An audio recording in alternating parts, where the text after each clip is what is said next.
Mountains do not lack the qualities of mountains. Therefore, they always abide in ease and always walk. You should examine in detail this quality of the mountains walking. These are the words of Zen Master Dogen Zenji, and they may seem very odd and incomprehensible at first, but they are designed in such a way that if they make sense, they will set your mind at ease. You see, in Zen there's this concept of transmission of mind. The Zen masters, they've understood something that is really indescribable. It's beyond words. But to communicate it, they have to use words, or actions, their behavior.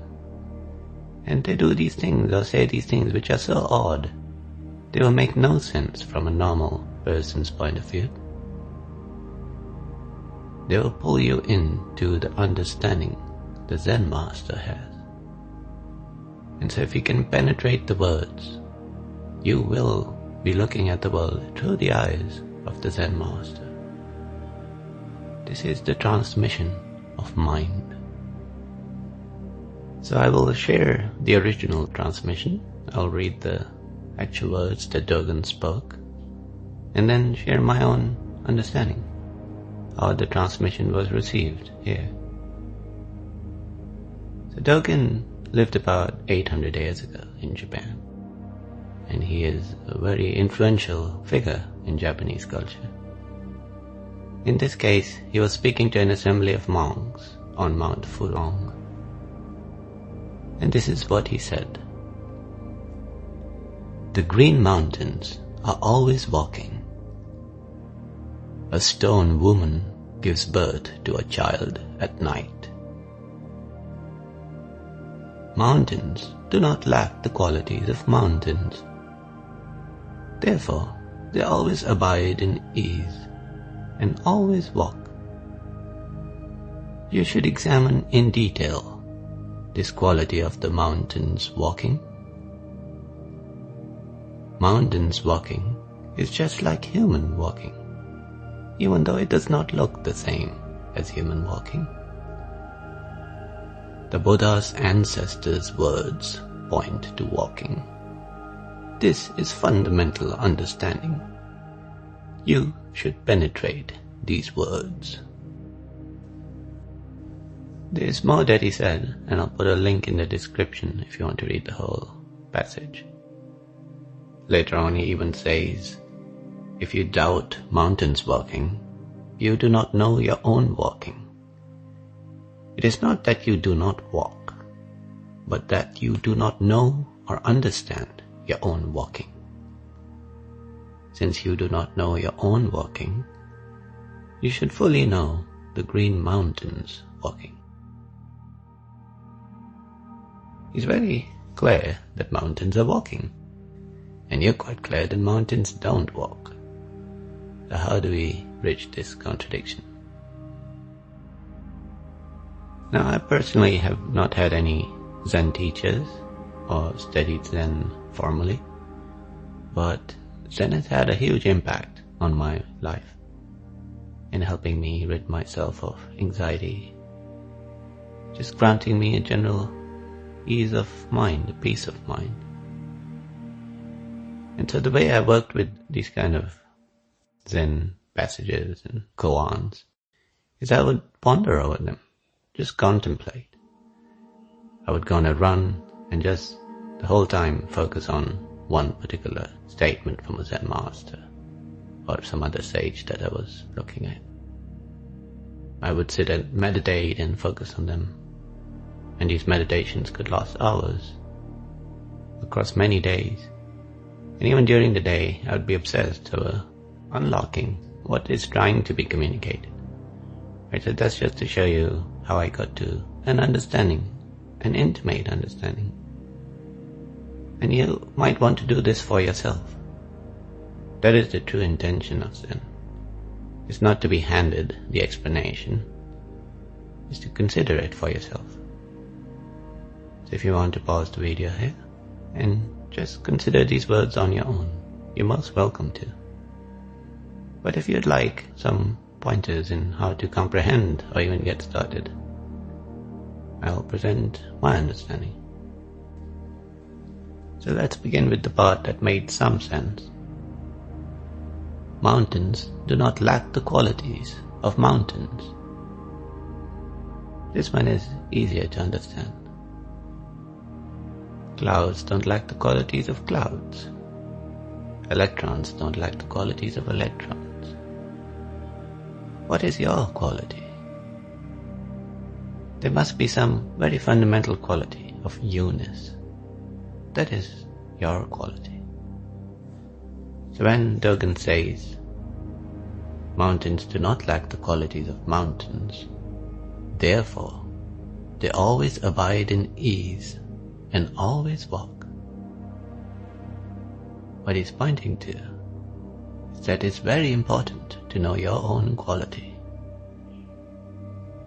What is truly yours? And as you know it, there's an ease to life, to walking through life, to watching life walk by. And this quality of you-ness is on full display when you're walking. And since you don't know your own walking, compare or consider how mountains walk to how you walk, because it is exactly the same. See, it's quite clear that mountains are very still. They don't seem to be moving. But consider the view from the mountain's perspective. If the mountain is walking, what would it see? If you were the mountain and you were walking, you wouldn't see yourself move, but you would see everything else around you change and move. The leaves falling, snow coming, and then melting, new seeds taking root, new trees emerging. You are just observing all these changes. As the mountain, you don't move. Everything else moves. This is how mountains walk. And while it's walking, the mountain is not really doing anything. It's just being a mountain.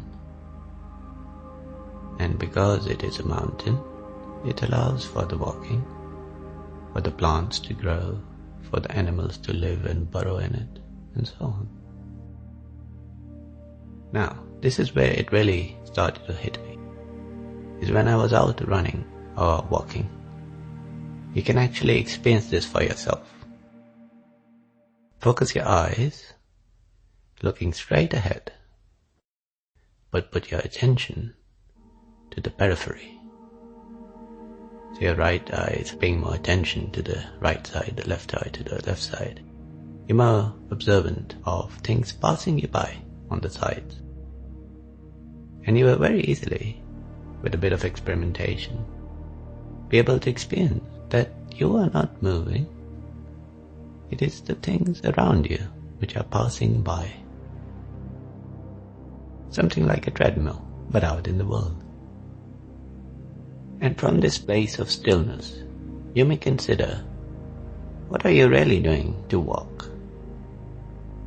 Are you putting in any effort? Or is it just happening? You're just observing it happen.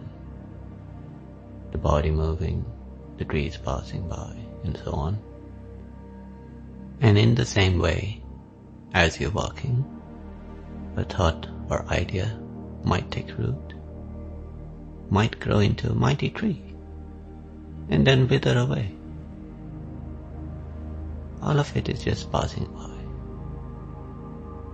This is a Zen master's demonstration of what your life is like, and your role in it.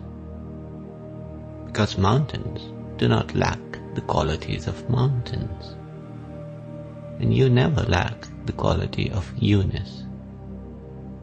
And as all these things, these phenomena are passing by, you are you, the presence that makes it all possible, makes it perceivable. You are not moving or changing, even as you walk. And this is the way to abide in ease and keep walking. To know your true role here, your true function, your true quality. It's only this fact of being aware. It requires no effort. You cannot do it better or worse. It is in your nature. It is just happening. And if you focus on this as you keep walking through life, just focus on your true function, your true quality. You will never find yourself lacking or wanting. You will be at ease. Your mind will be at ease. The anxieties and worries and so on, they start to drop off. They come and they go, and you see them as the mountain watching the seasons pass by. There may only be just one question left. How did I get this quality of being aware? And the Zen master Dogen, when he began his talk, he answered that as well. A stone woman gives birth to a child at night. This too has a very deep meaning, but perhaps we leave that for another conversation. You may ponder over it as you go walking.